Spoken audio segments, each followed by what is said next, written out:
S सुरासुर मणु सिंध वंदिदं धोदगादिकं मलम् प्रणमामि वढ्ढमाणं तीर्थं धम्मस्कातारं शेषे पुण्यतीर्थैः ससौवसिद्धे विशुद्धसा भावे समणेयणानदंसं चरित तव वीर्यायारि ते सौवे समगम पतेगमेव पतेगं वन्दामि अवट्टन्ते अर्हन्ते मानुषे खेते केचारिहन्ताणं सिद्धाणं तैणमो गणहराणम् अज्जावैवगाणं साहूलं चैव सौवेसिं तेसिं विशुद्धदंसं प्राणपहाणासमं समासेज्य ओवसंपयामि सम्मं जतोणिवाण संपत्ति। प्रवचन सार परमागम चरणान योग चूलिका महाधिकार गाथा 246 पृष्ठ 480। अर्हंतादिषु भक्ति वत्सलदापवयणाभिजोतेषु विजदि जदि सामर्णे सासुरजुत्ता भवेचरिया। इसमें भक्ति शब्द पर लेकर अपनी चर्चा चल रही थी। परसों हमने अरिहंत भक्ति, सिद्ध भक्ति, उसके बाद विशेष रूप से योगी भक्ति की चर्चा थोड़ी कर ली थी हमने। विशेष रूप से हमने परसों चैत्य भक्ति की चर्चा की। चैत्य का स्वरूप क्या, मंदिर का स्वरूप क्या, चैत्यालय क्या, चैत्यायतन क्या, और वास्तव में चैत्य भक्ति किसे कहते हैं, उसके पीछे मुनिराज के हृदय में क्या भावना होती है, क्या प्रवृत्ति होती है, उसकी चर्चा की। आज हम ये दावा नहीं करते कि 1 से 2 लेंगे, जितनी चलेगी, पर पहले हम शांति भक्ति की चर्चा करें। आपको बता दूं कि यह विषय वो है जिस पर मुझे एक इंटरनेशनल इंस्टीट्यूशन ने प्रोजेक्ट दिया था एनसाइक्लोपीडिया में एक चैप्टर लिखने का, और मैंने वो चैप्टर लिखा लगभग 80 A4 पेज का, और उन्होंने पूरा का पूरा एक्सेप्ट किया, और वह विश्व की 180 भाषाओं में करीब ट्रांसलेट हुआ, प्रकाशन में है, और वह दिसंबर में संभवतः मुझे अबू धाबी जाके उसके रिलीजिंग प्रोग्राम में मंच पर रहना पड़ा। तो इस पर मैंने पर्याप्त काम किया हुआ है, और वह 100-150 करीब जैन विद्वानों के बीच में उस कंपटीशन में मेरा जो लिखा हुआ राइट अप है वह अकेला एक्सेप्ट हुआ, बाकी सबके कैंसिल हुए। तो मैं ये कोई मान कषाय के लिए नहीं बता रहा हूँ, मात्र इसलिए कह रहा हूँ कि शांति भक्ति के बारे में जो कुछ कहना चाहता हूँ वह एक औपचारिक बातें नहीं है, उस पर तो गहन शोध है मेरा, ठीक है ना, और उसकी बात मैं आपको कहना चाहता हूँ। पहले ये जाने कि शांति भक्ति है क्या। शांति भक्ति समाधि भक्ति की पूर्व भूमिका है। ध्यान से सुनना जरा, शांति भक्ति समाधि भक्ति की पूर्व भूमिका है। कैसे, विचार करिए। जैसे आपको मैं कहूं कि स्वाध्याय करना, हमें एकाग्र चित्त होकर जिनवाणी सुनना, तो हमारे यहाँ परिपाटी है, गुरुदेव ने एक बहुत सुंदर परंपरा डाली थी। खुद आधा घंटे पहले आके बैठ जाते थे स्वाध्याय करते। अब जब वो खुद विराजमान है तो अब कोई वहां पर पूरे एरिया में शोरगुल तो हो नहीं सकता। किसी का मन लगे ना लगे, अब वो बोल तो रहे नहीं, तो उस शांति में मन लगे ना लगे, लेकिन सब शांत रहे। चित्त की शांति जब होगी तो फिर विचार उस जगह जाएंगे जहां वो कहना चाहते।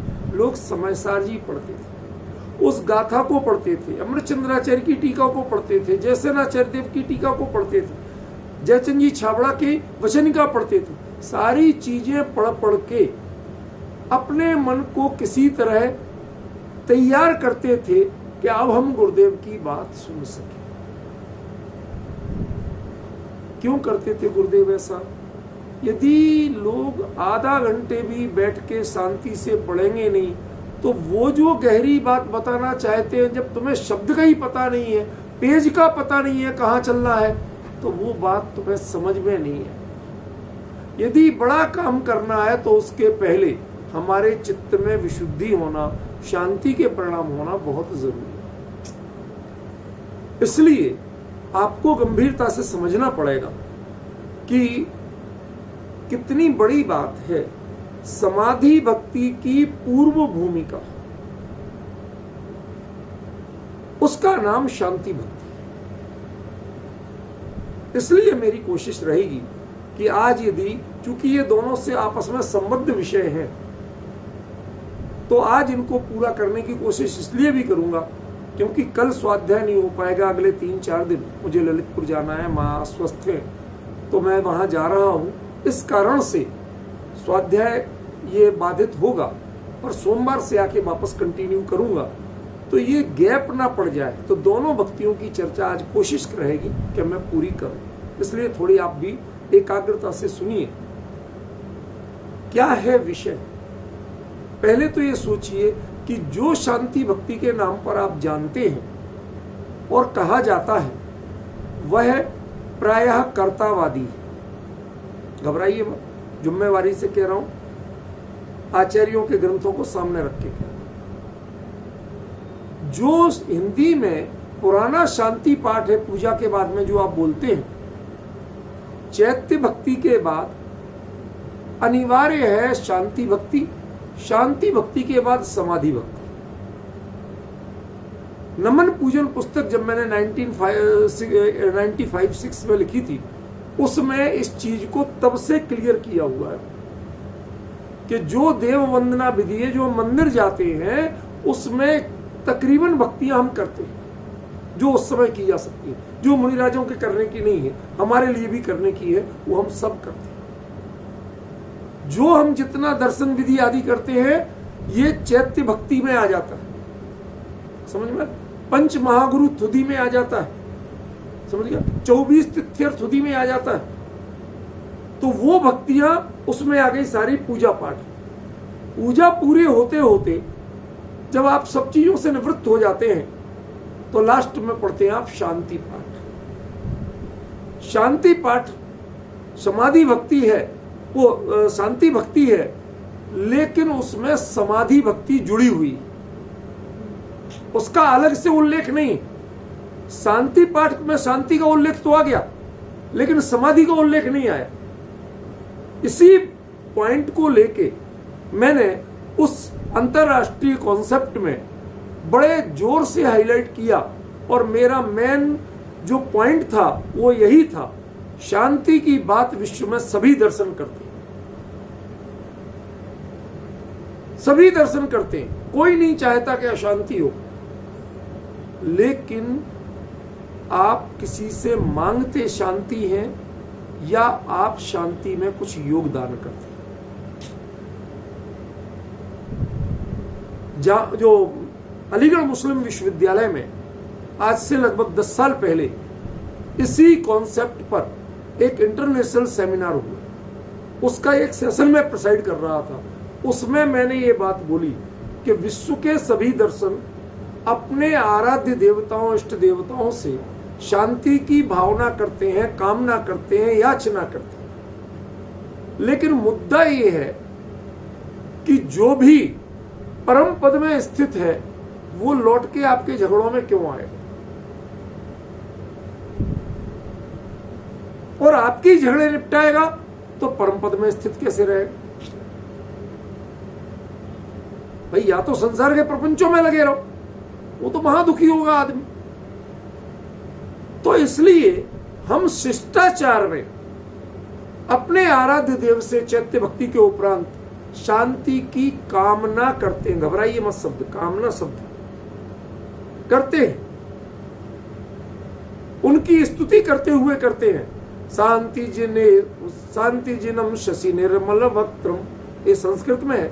शांति जिने शांति सुखदाई, जगत पूज्य पूजो सिर नाई, परम शांति दीजे हम सबको। हमारे ईश्वर वही है, पढ़े सुने उन्हीं चार संग को पूजे जिन। सारी बातें आप करते रहते हैं, आपने पढ़ा हुआ है, मैं दोहराऊंगा नहीं ज्यादा। इसमें मेरा पहला मुद्दा है कि हमने दीजिए क्यों कहा, मांगा क्यों? जब वो करता है ही नहीं तो हमने उनसे मांगा क्यों? और शांतिनाथ जिनेंद्र ही क्या शांति के निमित्त हो सकते हैं? बाकी सभी तीर्थंकर, बाकी सभी केवली, क्या वो नहीं है? पॉइंट समझिए। देखिए, कभी किसी का नाम में या कोई संयोग कुछ मिल जाए तो हम उसका निमित्त लेकर के, उसका आश्रय लेकर के, उसका बहाना लेकर के हम बहुत सी चीजों को स्मरण कर लेते हैं। समझ गए? हमारे घर में कई ऐसी चीजें होती हैं, कोई घटना हो गई ऐसी तो मैं इनसे प्यार से पूछता हूं अपनेपन से, क्या आज मम्मी की याद आ रही है? इनकी माँ को जो खीर बनती ना, वो थोड़ी सी लग जाए, हल्का से स्मेल आ जाए तो इनकी माँ को ज्यादा अच्छी लगती है। बाई द वे खीर बनाते यदि हल्की सी लग जाए, कोई हल्के से स्मेल आ जाए तो मैं इनसे उस पर, हम लोग कोई नाराज नहीं, तो सब खाते हैं, लेकिन कहते आज मम्मी की याद आ रही है। ये जाने क्यों लग गई क्या? अब आप समझिए, मैंने ये नहीं कहा कि तुमने खीर जला दी, ये लग गई थोड़ी भी। मैंने कहा आपको मम्मी की याद आ रही है क्या? एक लक्षण मिला, बाहरी निमित्त मिला, उससे आप किसको याद कर रहे हैं? समझ गए? क्या बताना चाहते हैं, क्या जताना चाहते हैं? एक तीर्थंकर का नाम शांतिनाथ, उनके नाम में जुड़ा हुआ है, इसलिए हमने उनको लक्षित कर लिया। और एक के निमित्त से अनेक की वंदना करना, अनेक को ग्रहण करना, ये जैन दर्शन की परिपाटी है। हमारे यहां समग्र वंदना और प्रत्येक वंदना, ते ते सव्वे समगम समगम प्रत्येकमेव प्रत्येकम, ये आपने मंगलाचरण में पढ़ा। हम नाम एक का लेते हैं लेकिन उसके पीछे समग्र जुड़े होते हैं। क्यों? जैन तीर्थंकरों में मैं एक बड़ी बात बताना चाहता हूं आपको सीखने की। जैन तीर्थंकरों में ऐसा भेद नहीं है जैसा अन्य मतियों के आराध्यों में भेद होता है। हनुमान जी की गदा पहचान, रामचंद्र जी के तीर कमान पहचान है, कृष्ण जी का चक्र पहचान है, बलराम जी का हल पहचान है। नहीं, आप सोचिए जरा, सबके आयुधों से, साधनों, शंकर जी त्रिशूल लिए बैठे, पार्वती जी को संग लिए बैठे हैं, बिल्कुल।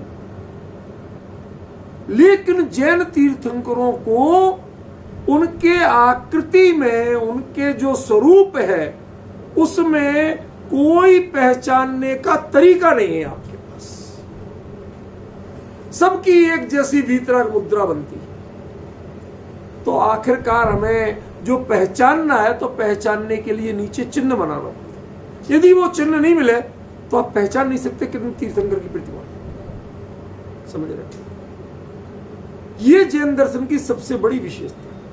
हमारे आदिनाथ के शरीर के जो आकार था वो बड़ा था और महावीर स्वामी का उनकी तुलना में बहुत छोटा था। लेकिन आज तक ये कॉन्सेप्ट नहीं बना कि यदि किसी मंदिर में आदिनाथ स्वामी की प्रतिमा भी विराजमान की जानी है और महावीर स्वामी की भी की जानी है तो उनका रेशियो बना दो कि वो 500 धनुष की होगी तो कम से कम उनसे कितने गुनी होगी, ज्यादा नहीं तो 500 गुनी होगी। और इनकी तो 1 और 500, इसका रेशियो कहीं बना आपने? किसी प्रतिष्ठा शास्त्र में देखा आपने? नहीं देखा। इसका मतलब है कि जैन दर्शन दैहिक विज्ञान का दर्शन नहीं है, लाक्षणिक चिन्हों का दर्शन नहीं है। ये इनसे आराध्य में भेद नहीं मानता। कोई बाहरी चिन्ह नहीं, पार्श्वनाथ की फणावली है, पार्श्वनाथ की पूज्यता की निशानी नहीं है। ये अपवाद मार्ग है, न्याय मार्ग नहीं है। कायदे से वह प्रतिमा अपवाद स्वरूप अरिहंत प्रतिमा मानी गई, अन्यथा नहीं। वो मुनि अवस्था की है। अरिहंत प्रतिमा कैसे? अरिहंत प्रतिमा पर कोई भी तिर्यंच स्पर्श नहीं कर सकता, देव स्पर्श नहीं कर सकता, मनुष्य स्पर्श नहीं कर सकता, तो वो उनके पीछे चढ़े हुए कैसे हो सकते? अब ये रूढ़ी से चल रहे थे, पुरानी परंपरा चली आ रही थी, कितनी प्रतिमाएं हटाते, किन किन को हम कहते। इसलिए आचार्यों ने अपवाद मार्ग के रूप में व्यवस्था दे दी। लेकिन आज भी अनेकों जगह ऐसी पार्श्वनाथ स्वामी की प्रतिमाएं हैं जिनमें कोई फणावली नहीं है। उनके जहां नीचे चिन्ह बना रहता है पादपीठ पर, उस चिन्ह के द्वारा ही वो पहचाने जाते हैं। इसका मतलब जैन तीर्थंकरों की जो मुद्रा है, वीतराग मुद्रा, उससे बड़ा शांति का कोई कारण नहीं हो सकता। दुनिया में कलह के कारण या तो राग है या द्वेष, और जैन भगवान जितने हैं वो सभी कैसे हैं? अनिवार्य रूप से वीतरागी। जिसके राग द्वेष हो गई नहीं, उससे कभी अशांति की उत्पत्ति नहीं हो सकती।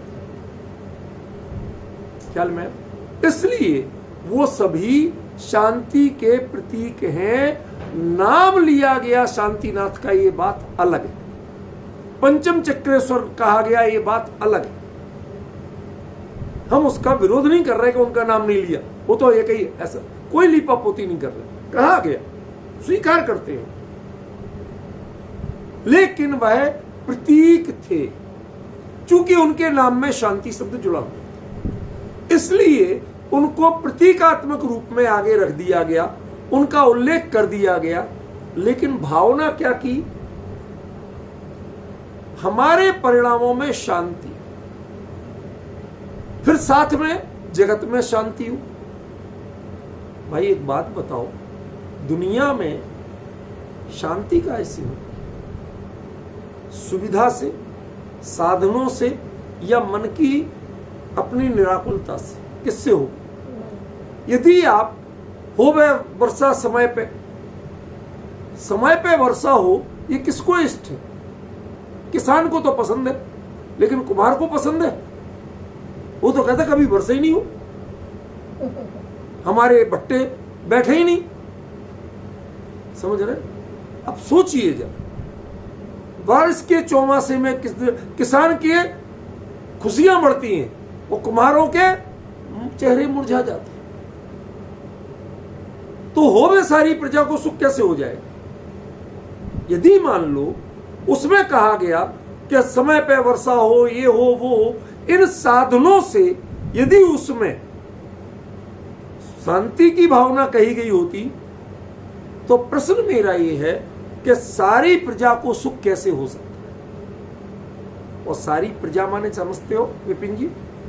प्रजा माने जो वोट देते हैं उनका नाम प्रजा नहीं है।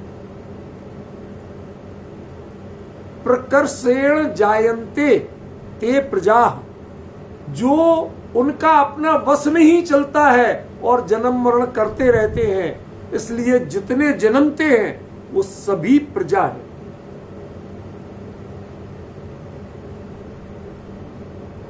बरसात में एक बारिश हुई नहीं, कीड़ों के ढेर लग जाते। किसने पैदा किया भाई?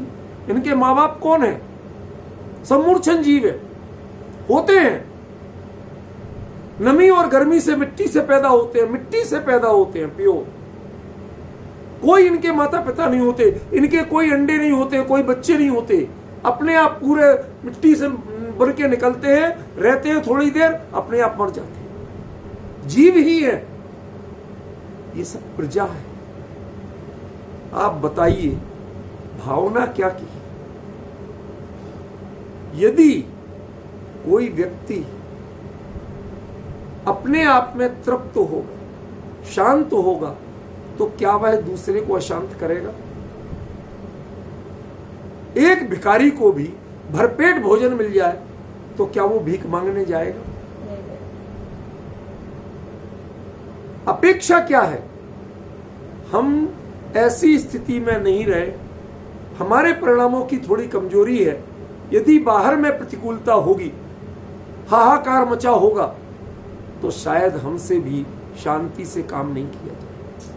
आज आपको कुछ अटपटे पक्ष बता रहा हूं।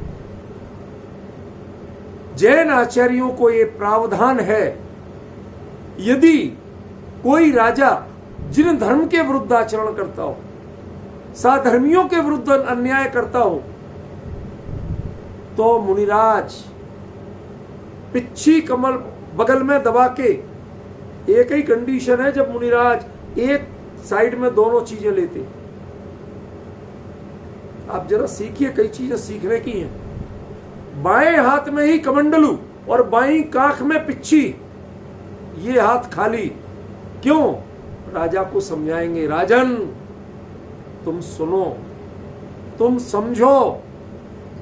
और पहले यदि कोई आचार्य किसी राजा के दरबार में, सभा में, महल में निसंकोच प्रवेश कर गए, किसी की हिम्मत नहीं थी जैनाचार्य को रोकने की, किसी की हिम्मत नहीं होती थी, और वो जाके वहां कहते थे, तो राजा अपनी जगह से उठ के कांपता था।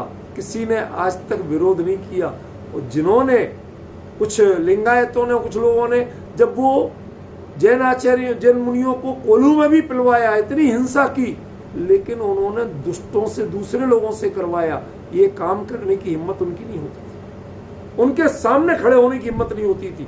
दृढ़ता से कहते थे और वो मानते थे। अब आप बताइए कि यदि एक राज्य में जैनों के ऊपर अत्याचार हो, अहिंसकों के ऊपर अत्याचार हो, साधर्मियों के ऊपर अत्याचार हो, और एक जो मुनिराज है, संसार छोड़े हुए हैं, गृहस्थी छोड़े हुए हैं, उन्हें राजा से कोई लेना देना नहीं, वो राजा के पास क्यों जाते? और उनके लिए बाकायदा मुनि धर्म में ये प्रावधान है, ये बात कह रहा हूं, कि वो जाएं और उन्हें समझाएं। अब डिफरेंस समझ लें। इसका मतलब है कि हमारे लिए यदि बाहर में अनुकूलता होगी, शांति होगी, तो हमारी धर्म साधना निर्विघ्न चलेगी। और यदि हम बहुत प्रतिकूलता में रहें, आपस में कलह करें, तो आपकी धर्म साधना सहज नहीं चलेगी। ख्याल में आप इनसे जब तक श्रेणी आरोहण नहीं कर जाओ, आप इससे बिल्कुल कटके नहीं रह सकते। अब स्वस्थान प्रमत्त संयत गुण स्थान बहुत कम समय का है, फिर प्रमत्त में आना ही है। और जब प्रमत्त में आएंगे तो इन चीजों से आप प्रभावित नहीं रह सकते आप पूरी तरह से। जब तीर्थंकरों को ऐसी करुणा होती है, कोई पण दुखी ना रहे, कोई पण संसार में ना रहे, वधा आत्मा परमात्मा था, ऐसी जब भावना होती है, गुरुदेव जो ये भावना करते थे, बारंबार कहते थे, अत्यंत करुण हृदय से कहते थे। क्यों कहते थे? कर्ता बनना चाहते थे वो जगत के? क्यों कहते थे? क्यों? जितने लोग इस तत्व की बात को सुनते थे, कैसे कहते थे, वो दृश्य आज भी उनके, जब लरजती हुई वाणी और उनका करुण चेहरा, दया से भरा हुआ चेहरा देख के आज भी मतलब हृदय द्रवित होता है। कहते थे, समाओ शरण में घना जंगलो तय निकल के केसरी सिंगो आवे छे, लारे साथ में लारे हिरण आवे छे, केसरी सिंह के सामने बैठे छे, हमें बैठे छे। तो पण शेर के मन में हिंसा का भाव न चाहिए। मोर के सामने सांप बैठा, इसे हिंसा का भाव ना जगा। यदि दोनों को अपने भाव याद आ जाएं, तो क्या उस माहौल में दिव्य ध्वनि गूंज सकती है? यदि शांति की अपेक्षा नहीं है, तो ये कंडीशनें क्यों बनती? समो क्षण में अनिवार्यता क्यों है? सत्य की चर्चा और सत्य की साधना के लिए प्रकृति, पर्यावरण और जीव मात्र में शांति की अपेक्षा है। समझ में? इसलिए कर्ता व भगवान को कर्ता नहीं बना रहे, उसके बहाने, उनके निमित्त से, उनकी विनय करते हुए हम भावना व्यक्त करते हैं कि हे प्रभु, ऐसा ऐसा रहे ताकि सारे संघ की। आप बताइए, मुनिराज विष्णु कुमार मुनि दीक्षा क्यों छोड़ी थी? संघ की शांति के लिए? क्या उनके ऊपर कोई उपसर्ग हुआ था? सोचो, भावलिंगी संत थी, उसी भाव से मोक्ष गए। आप जरा सोचिए, इतना लोकोत्तर मुनि पद अंगीकार करने के बाद उस पद को हमारे साधर्मी, हमारे मुनिराजों में, आचार्य संघ में इतना बड़ा उपद्रव आया है। यदि कदाचित छुल्लक जी ने बताया कि आपको ऐसी ऐसी रिद्धि प्रकट, हाथ बढ़ाया तो मानसोत्तर पर्वत तक पहुंच गई। वह शांति की भावना, वह करुणा की भावना इतनी प्रबल हुई कि छठवां सातवां गुणस्थान छोड़ के चौथे गुणस्थान में चला।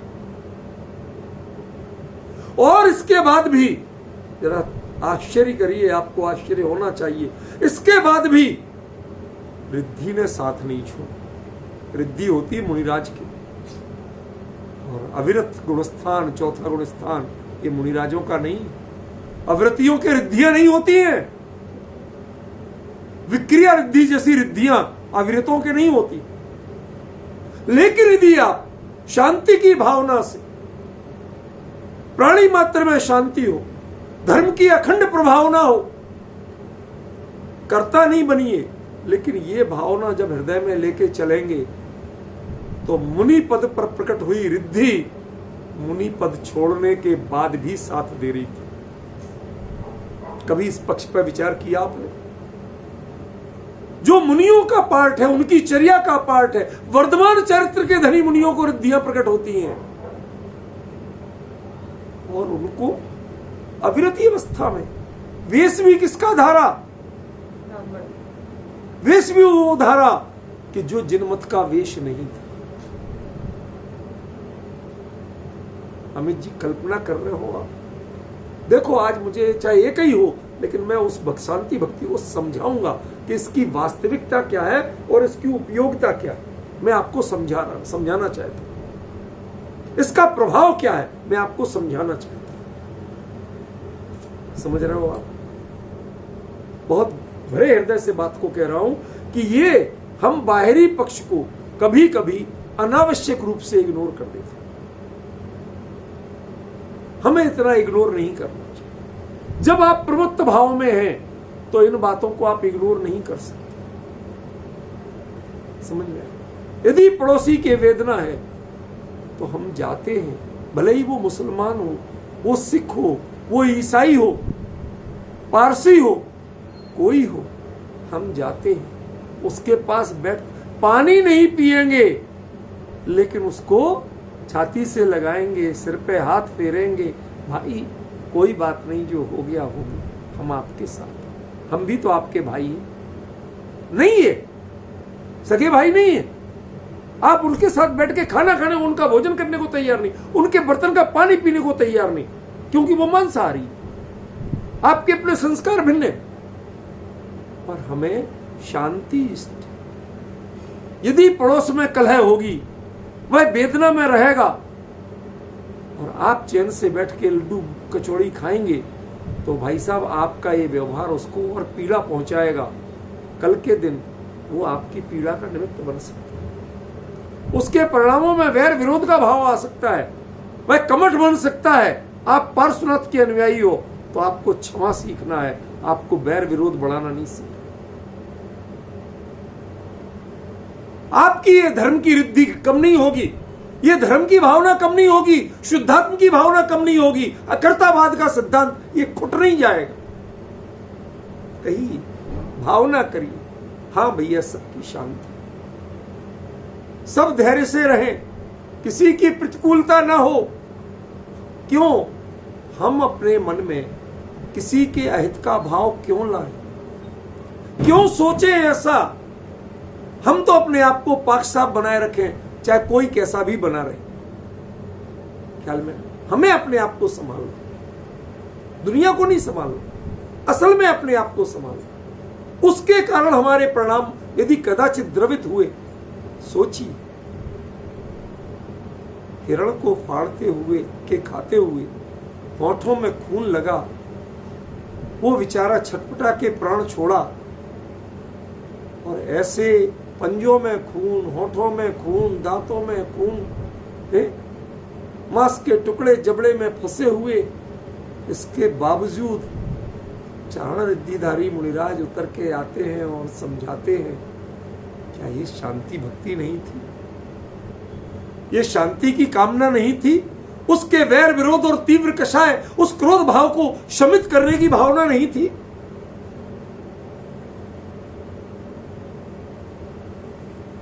भाई हमें समझना पड़ा।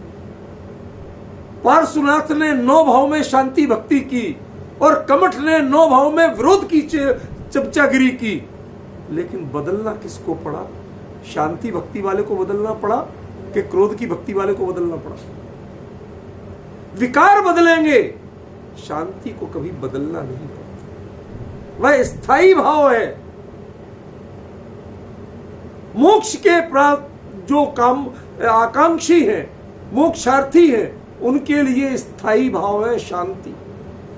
कोई भी कषाय आपके लिए स्वीकार नहीं है। यदि प्रमत्त भाव में आप हैं तो एक ही दशा है जो आपके लिए क्षम्य है। न क्रोध क्षम्य है, न मान क्षम्य है, न माया क्षम्य है, न लोभ क्षम्य है, न हिंसा, झूठ, चोरी, कुशील, परिग्रह, कुछ भी क्षम्य नहीं है। स्वरूप के बाहर यदि कोई दशा क्षम्य है तो शांति की दशा है। उद्विग्नता नहीं हो, ये आपके लिए क्षम्य है। अन्यथा आप जो कुछ भी करेंगे वो सब अक्षम्य। मुझे शांति भक्ति समझाना है भाई।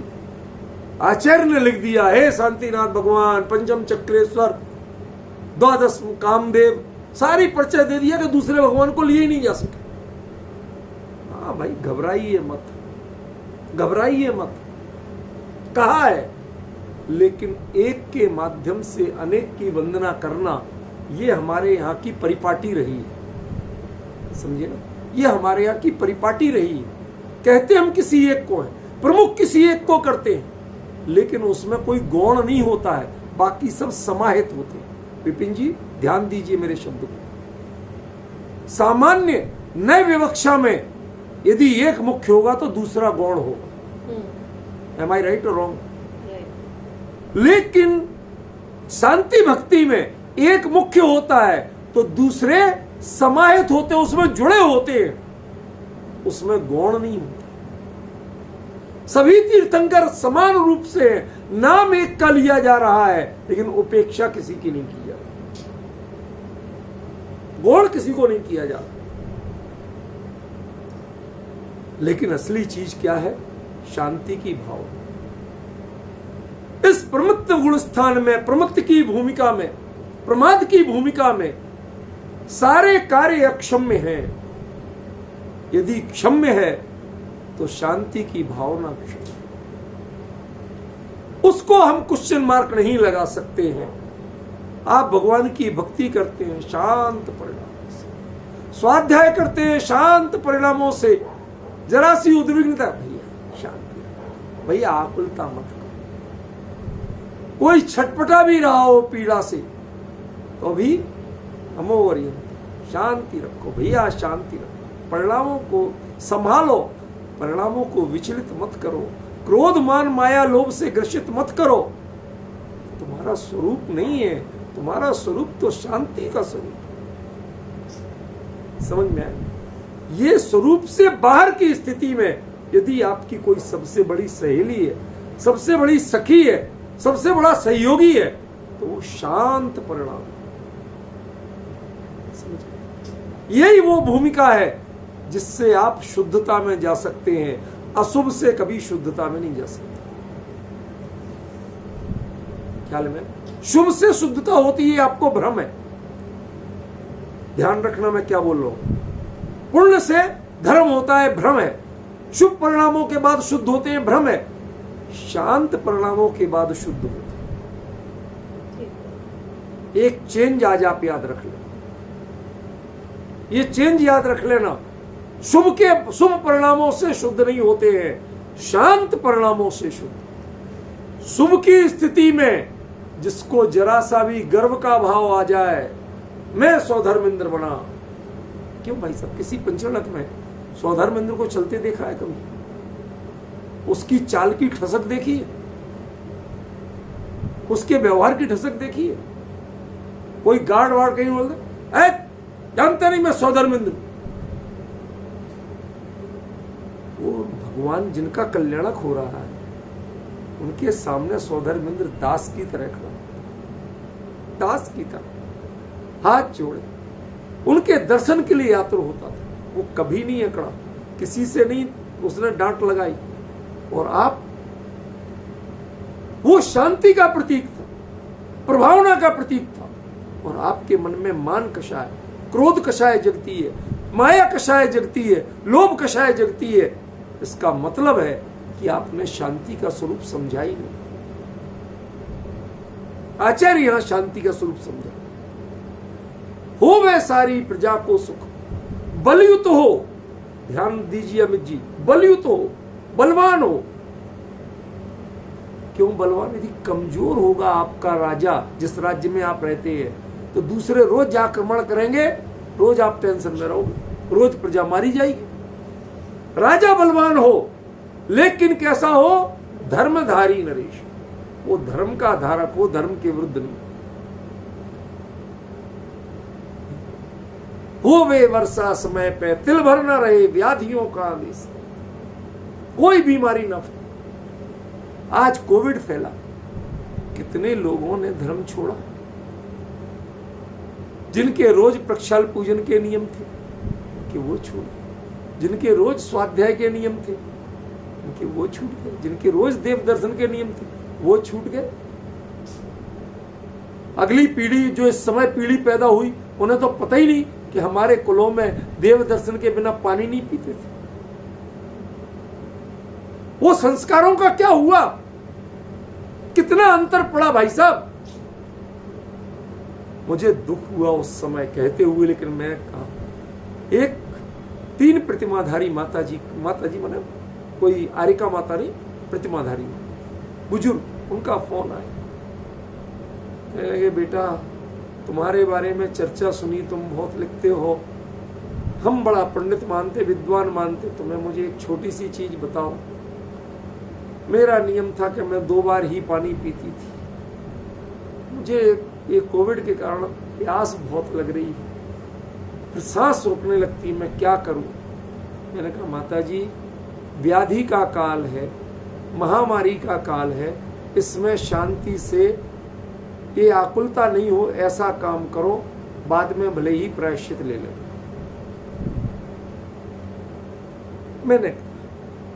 मैं जिनवाणी माँ के सामने स्वीकार कर रहा हूं, यदि मेरी गलती है तो मेरी गलती। क्यों?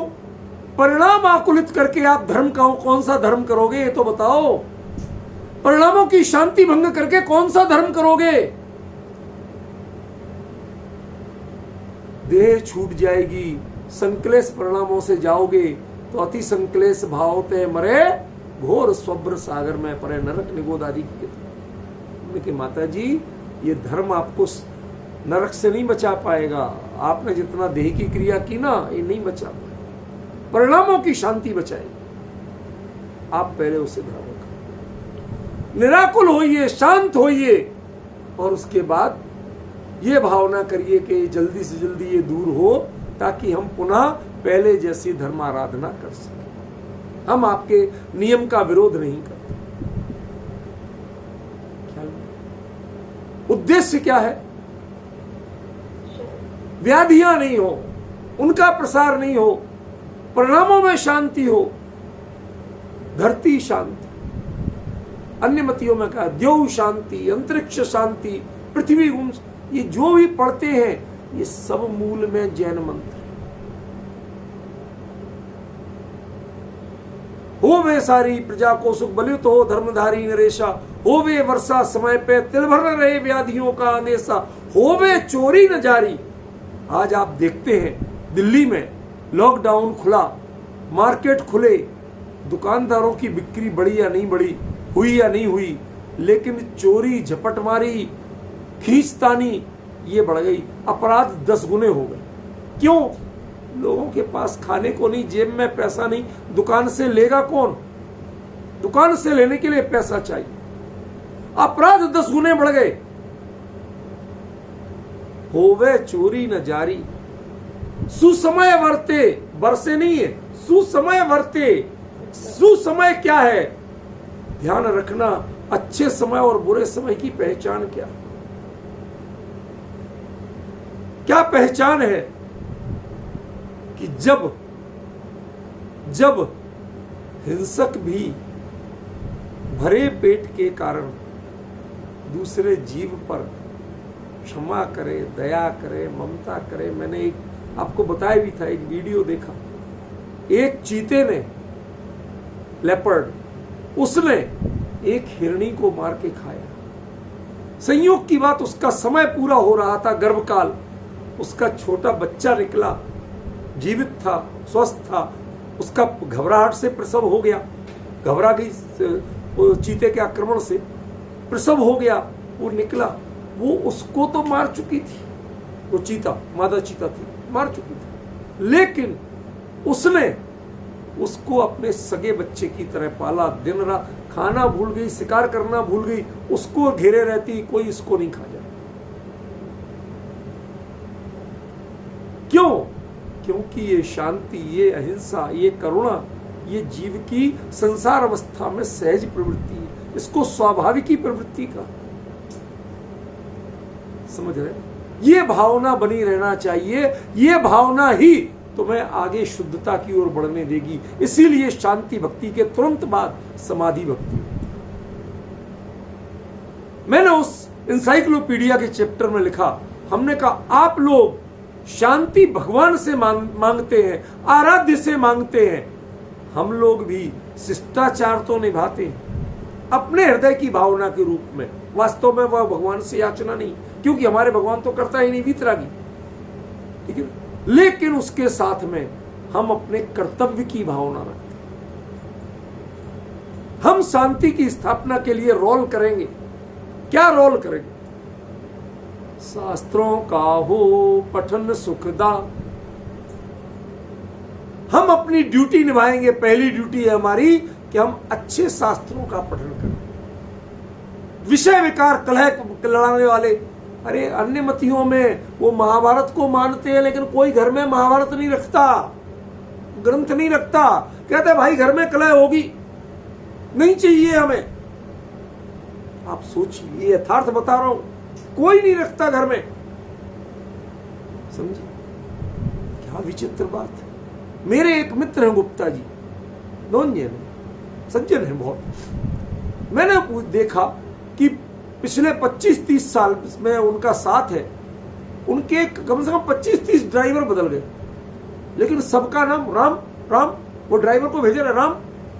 तो मैंने एक दिन पूछ लिया, साथ बैठे थे गाड़ी में, हमने कहा क्या बात है इसका, सबका तुम्हारे सारे ड्राइवर राम क्यों मिलते हैं?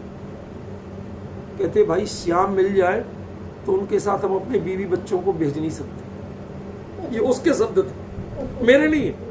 मैंने ये कमेंट्स कर रहा हूं, ये उनके शब्द थे। क्यों? क्योंकि हमें नाम में भी कुछ ना कुछ एहसास होता है, उनके चरित्र का, उनकी प्रकृति का। हमें रास रचाने वाले नहीं चाहिए, हमें मर्यादा पुरुषोत्तम चाहिए। कितना अंतर पड़ा नाम में। शांत व्यक्तित्व चाहिए, हमें चंचल व्यक्तित्व नहीं चाहिए। समझ में? छोटी छोटी बातें हैं, पर हमें सीखने की बहुत। शास्त्रों का, हम ऐसे शास्त्रों का पठन करें जो हमारे लिए सुख दे सके। हमें युद्ध के शास्त्र नहीं पढ़ना, विकथा नहीं करना, स्त्री कथा, राज कथा, भक्त भोजन की कथा, ये कथाएं नहीं करना, इनकी चर्चा नहीं करना। साहब हमें बहुत बढ़िया पकवान, क्या चर्चा कर, कभी रुचि नहीं है। ये देह के लिए हो गया, भोजन कर लिया। मैंने देखा गुरुदेव ने उबली हुई लौकी, दूधी बोलते थे, और सादा रोटी, जरा सी इतना सा गुजराती फुल्का, कुछ नहीं लेते थे। कभी बहुत जिद की, कोई प्रसंग हुआ और चंदू भाई ने थोड़ा, गुरुदेव साहिब इतना सा ले, कोई इतना उतना मीठा दे दिया, चंदू भाई जिद नहीं कर, बहुत जिद की तो इतना सा छोटी चम्मच प्रमाण ले लिया, चखने मात्र। क्यों? मेरे लिए अपने उपयोग में ये शरीर के कारण कोई बेचैनी नहीं चाहिए। इतना सादा भोजन और 12 मासी वही, कुछ नहीं बदलता। ये हमें जरूरी है। क्या शास्त्र पढ़ा आपने? यदि आप गृहस्थ भोजन करते हैं तो आपने शास्त्र पढ़ा ही नहीं है, सुखदायक शास्त्र नहीं पढ़ा। आपके शास्त्र का पहला लेसन होना चाहिए कि आप श्रम पूरा करें और भोजन सात्विक करें। यह पहला लेसन है, समझ में आया ना? उसके बाद फिर हम काम क्रोध आदि जब भी तो घटेंगे। गृहस्थ भोजन करोगे तो काम क्रोध बढ़ेंगे। और उसके साथ में क्या करना, तब फिर आध्यात्मिक तत्व ज्ञान की ओर आइए। शास्त्रों का हो पठन सुखदा, मैंने इसके ऊपर काफी लंबा लिखा, उस पर अभी बताऊंगा आपको। लाभ सत्संगति का, शास्त्र पढ़ के कदाचित उपयोग नहीं रमा हो लगातार, देखो उपयोग की विचित्रता है, तो क्या करना, वी शुड वांट चेंज, हमें कुछ बदलाव चाहिए। तो अब शास्त्र पढ़ने में मन नहीं लग रहा तो किसी स्वाध्यायी, किसी साधु सज्जन धर्मात्मा, उसकी संगति में जाके बैठ जाओ। हमारे एक कवि हुए हैं हिंदी के, कबीर, वो क्या लिखते हैं संगति के बारे में? कबीरा संगत साधु की ज्यों गंधी की वास, जो कोई गंध ही ले नहीं तो भी वास सुवास। एक आदमी मुफलिस था, मुफलिस तो समझते हो ना, उसके जेब में कुछ पैसे नहीं थे, खाली। अब उसे सुगंध लेना थी इत्र की। अब ये तो शौकीन जीवड़ों का काम है, तो वो एक इत्र बेचने वाले के पास जाके ऐसी बतियाते बैठ गए। और भाई साहब कैसा हाल चाल है पूछे। जो कोई गंधी ले नहीं, उसे गंध लेना तो नहीं थी, इत्र लेना नहीं था, कोई परफ्यूम नहीं लेना था। फिर भी यदि उसके पास जाके बैठा तो तुम खरीद के भी क्या करते हैं, वही खुशबू ही तो लेते, वो हमने फ्री में ले ली। ऐसे ही आप बड़े बड़े पंडितों के पास जाओगे, जो तत्व ज्ञान सीखोगे, जो सदाचारी हैं उनके पास बैठोगे, तो उस तत्व ज्ञान का पूरा मर्म, पूरा सार आपको ऑटोमेटिक मिल जाए। उनकी चर्या से, उनकी वाणी से, उनके व्यवहार से, उनकी करुणा से वो सहज ही मिल जाए। समझ में? तो लाभ सत्संगति का, हम खोटे लोगों की संगति में नहीं बैठे। ये शांति पाठ, ये शांति भक्ति है कि हम खोटे लोगों की संगति नहीं करें। यदि आप खोटे लोगों की संगति करते हो तो इसका मतलब है आपने जीवन में शांति भक्ति पढ़ी नहीं और आप शांति भक्ति के पात्र नहीं।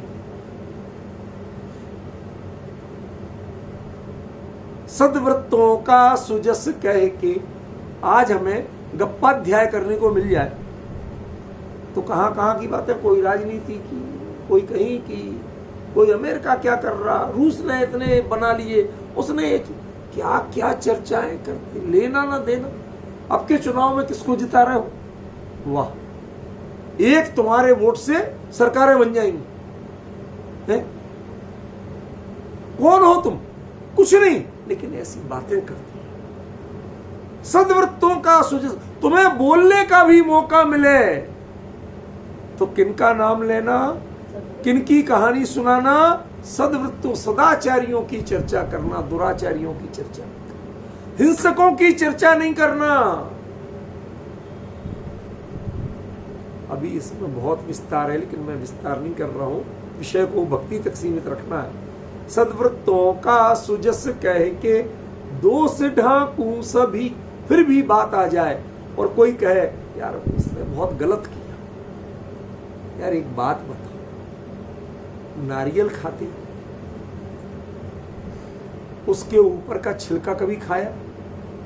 उसके नीचे के जटाजूट खाए, उसके नीचे इतनी कठोर खोपड़ी होती वो खाई, उसके अंदर भी एक और छिलका होता वो खाया, नहीं खाया। तो उस पेड़ से अथराजी क्यों नहीं किया आज तक कि तू सीधा नारियल दे रहा, काय को इतना कचरा देता है हमारे लिए? उसको इग्नोर करते हो और शांति से अपने मुद्दे की चीज लेते हो। नारियल के पेड़ से कभी शिकायत नहीं की, तो तुम ये हर किसी के नींद में क्यों निकालते, दोषी क्यों देखते हो? कवि जयवल्लभ सूर्य लिखते हैं, मां दोषे चिय गेण है अपमची गुणे पयास है जड़स्य अख पौरो विसु यही भरणई रयणाय रो लोई। समुद्र जो है वह रत्नाकर कहा जाता है, जबकि उसमें रत्न मछलियों के कीड़े मकोड़ों की तुलना में 1% भी नहीं होते। जितनी मछलियां, जितने कीड़े मकोड़े हैं उसमें, जीव जंतु है, शैवाल है, काई वगैरह जितनी है, उसकी तुलना में रत्न 1% भी नहीं है। फिर भी अख पौरो जीवों से भरा हुआ है, अख माने जीव, जीवों से भरा हुआ है, कीड़े मकोड़ों से भरा हुआ है, फिर भी उसको लोग रत्नाकर कहते हैं। कोई उन्हें मछली का घर नहीं कहता। समुद्र को, समुद्र क्या है? ऑक्टोपस का घर है, मछली का घर है। कभी किसी ने कहा रत्नाकर कहा। इसी प्रकार जीव के जीवन में, उसके व्यक्तित्व में बहुत दोष भी हो तो मां दोषे ची गेण है, तुम दोष ग्रहण मत करो। अपम्पी कम भी हो तो भी गुणे पयास है, जो उसमें अच्छाई है वो बताओ। समझ में? जो अच्छाई है वो बताओ। गुरुदेव से हमने एक दृष्टांत सुना, जोंक का। जोंक समझते हो? वो जो चिपक जाए तो कहते खून चूसती है, ठीक है ना? तो गुरुदेव ने वो दृष्टांत दिया। उन्होंने कहा जोंक भी है तो गंदा खून चूसती है, तुम्हारी बीमारी। आज विश्व में कई जगह जोंक से इलाज किया जाता, जिनके कहीं गंदा खून भर के रह गया, कोई बीमारी कहीं से ठीक नहीं होती, उनके वहां जनजातियों में जोंक चिपकाई जाती है, वो वहां का गंदा खून चूसती है और बीमारी दूर हो जाती है।